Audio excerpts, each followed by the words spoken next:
Okay, so today we're going to do a meatloaf. So I'm getting my pan hot so that I can caramelize my onions and garlic and bell pepper. When you're working with stainless steel so that things don't stick, test water to see if it's hot enough. If your water dances like that, your pan is ready to cook. This way things won't stick on it and it'll slide off. And add your oil.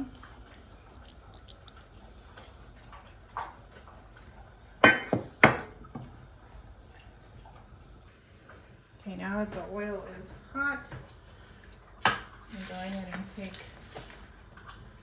our onions and bell pepper and add it to the pan.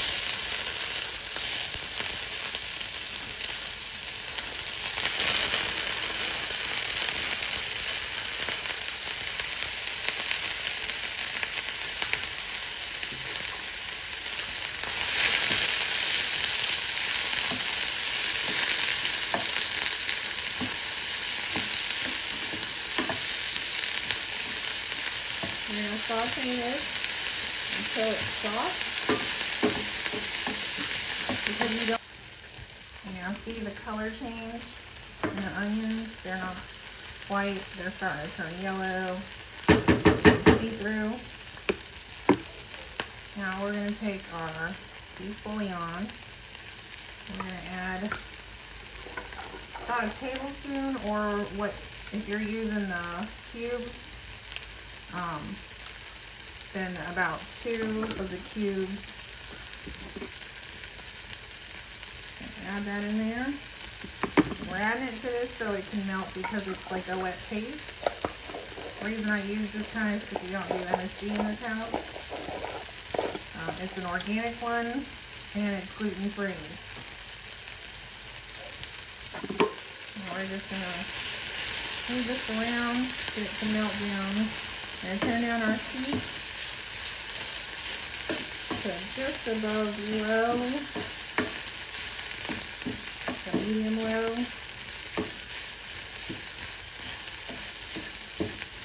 Work your seasoning in good.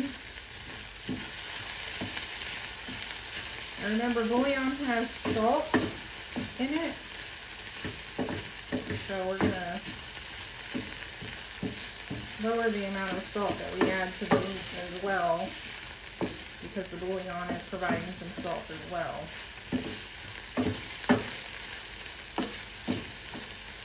Okay. Now that that's worked in, we're going to add our garlic. We've got about 5 cloves here that I've peeled, and now I'm going to use the garlic press to add to it.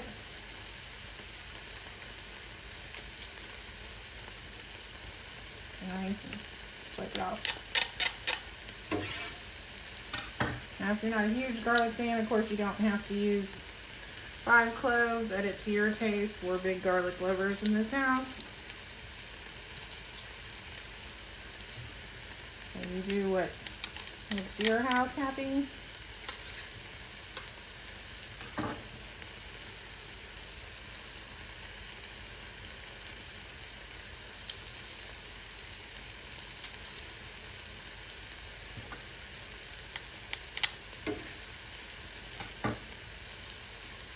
We're not going to cook this for too much longer because garlic will burn real quick. This last one pressed.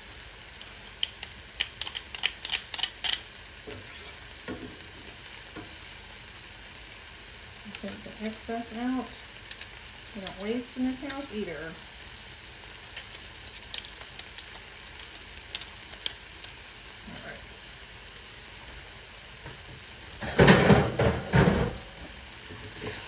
You're going to cook your garlic for maybe 30 to 40 seconds.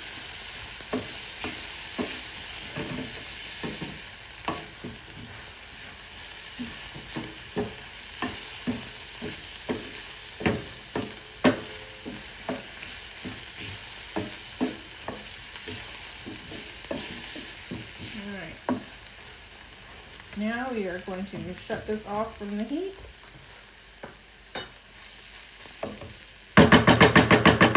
And we are going to let it cool because we don't want to add this hot to our meat for our meatloaf. Okay, while this mixture is cooling, we are going to crack and scramble 4 eggs.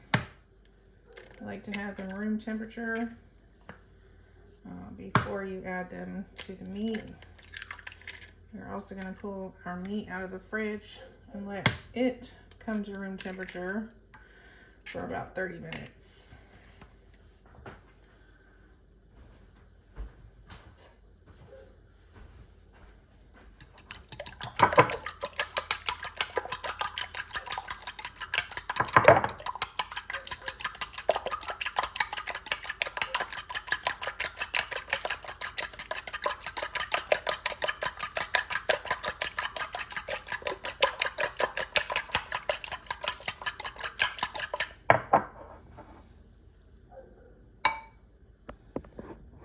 Now that that's scrambled well, move on to the next step.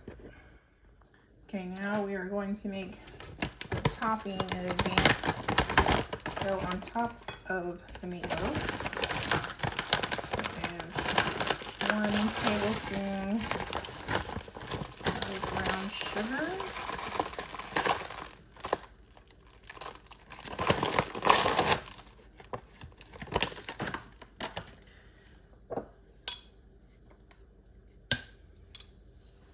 About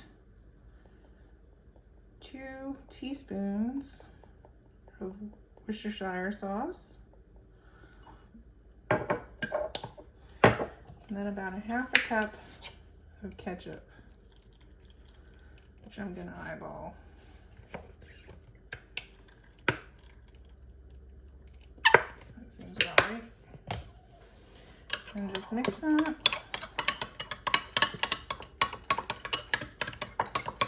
Make sure it's all well incorporated.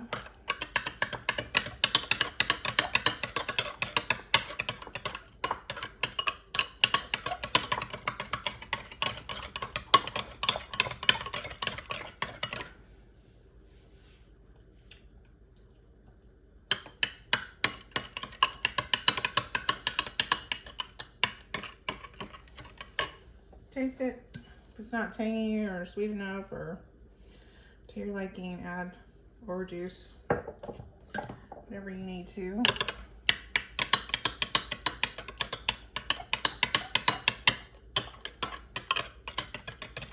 Remember, this is going to caramelize on top of the meatloaf. It's going to make a nice crust. Oh, that's way better. Okay. Let me set that to the side. Add our meat. Bowl.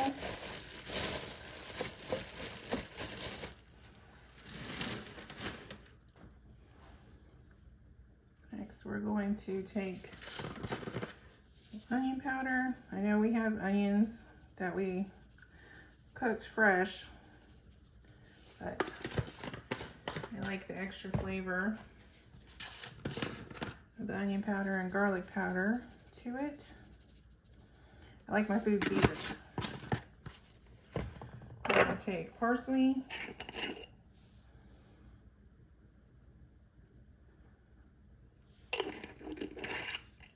and take some salt,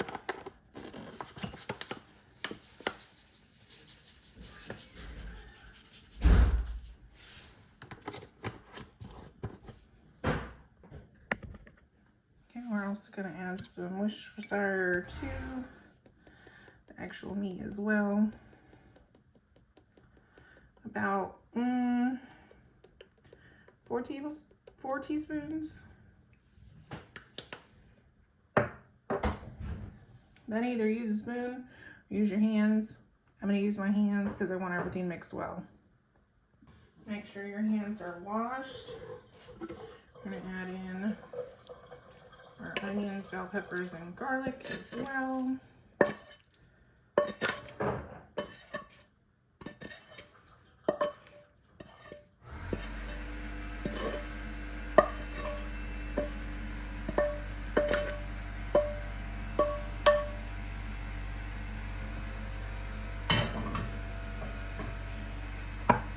and our 4 eggs. Now this is a breadless meatloaf, so this is why there's no breadcrumbs or anything like that going in. And you're just gonna mix it up really good. And yes, I wash my hands.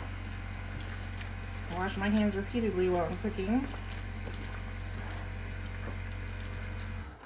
Just make sure everything's very incorporated.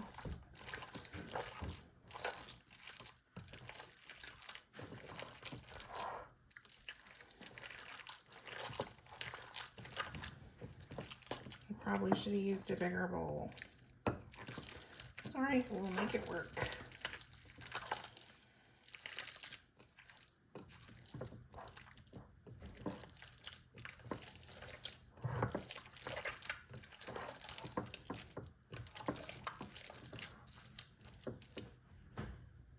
Okay, now that everything is very well mixed together, we're gonna put it in a pan and get it ready.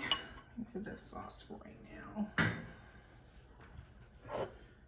I know most people use loaf pans. I do not. Okay, I don't put mine in a loaf pan because we like the crisping around the entire thing. So we're just gonna plop it right in the middle, but we're still gonna form a loaf, but not touching any of the pan except for the bottom part of it. So we're just gonna shape it and make sure it's all about the same thickness so it will evenly cook, because you don't want it to be like dry on the ends and raw in the middle. That would be terrible.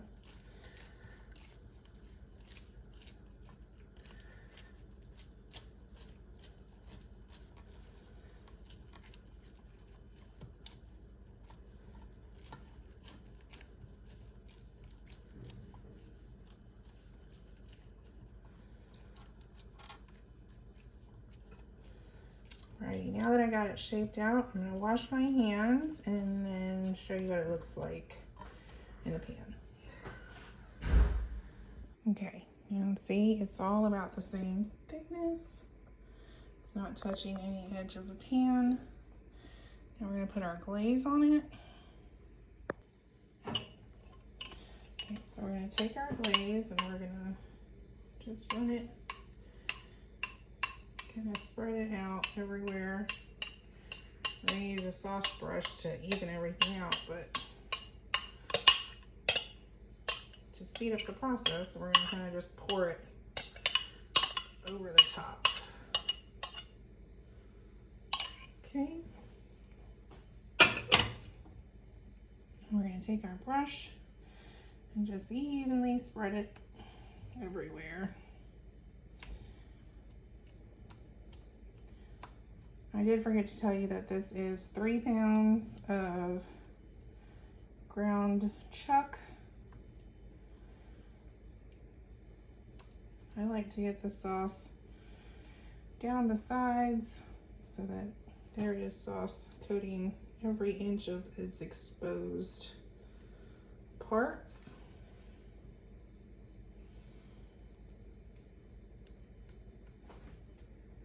And I am going to let this set in the fridge for about 30 minutes. A, it'll help it keep its shape, but B, we are not ready for dinner yet. So you can make this in the morning and then leave it in your fridge, cover it, leave it in your fridge, and then when you're ready to cook it, preheat your oven and pop it in the oven. It's gonna go at a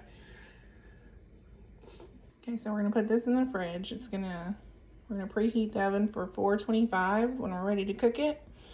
We're gonna cook it on 425 for about 15 minutes, and then I'm gonna lower the temperature down to 375 and cook it for an additional 30 or until it's done. Okay, so I just pulled it out the oven. It's still bubbling hot. Got a little crisping on it. Looks delicious. Need some asparagus.